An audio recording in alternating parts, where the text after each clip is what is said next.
आज कुरा गरौँ सिंहदरबारको, जुन भवन मात्र होइन, नेपालको शक्तिको केन्द्र पनि हो। सिंहदरबार नेपाल सरकारको केन्द्र भन्नुपर्दा देशको प्रशासनिक मुटु नै हो। यसको कथा बुझ्न ल 1 शताब्दी पछाडि फर्केर हेरौँ। उनको चाहना थियो दक्षिण एसियाकै सबैभन्दा ठूलो र भव्य महल बनाउने। यसको डिजाइनमा विभिन्न युरोपीय शैलीहरूको मिश्रण थियो, एक किसिमले शक्तिको प्रदर्शनै थियो।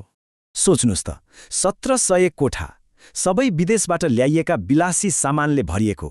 मार्बल, चाँदी, क्रिस्टल, यी सबैले राणा शासनको शक्ति र धन प्रष्टै देखाउँथ्यो। त्यसपछि यो निजी निवासबाट राणा प्रधानमन्त्रीहरूको आधिकारिक निवास बन्न पुग्यो। दास प्रथा उन्मूलन होस् वा शहीदलाई दिएको सजाय, सबैको साक्षी यही दरबार बन्यो। अनि आयो विक्रम सम्वत 2007 साल, जसले यो दरबारको पहिचान नै पुरै बदल्दियो। पहिलेको निजी दरबार अब नयाँ राज्य र जनताको प्रतीक बन्न पुग्यो। त्यसपछि एउटा ठूलो विपत्ति आइलाग्यो। एक भयानक आगलागीले दरबारलाई निल्यो। त्यो आगोले ऐतिहासिक संरचना मात्रै होइन, बहुमूल्य सम्पदा पनि सखाप पार्यो। र यही घटनाको नैतिक जिम्मेवारी लिँदै तत्कालीन प्रधानमन्त्रीले राजीनामा समेत दिए। यसको बाहिरी स्वरूप त पुरानै जस्तो बनाइयो, तर भित्री सुन्दरता कहिल्यै फर्केन।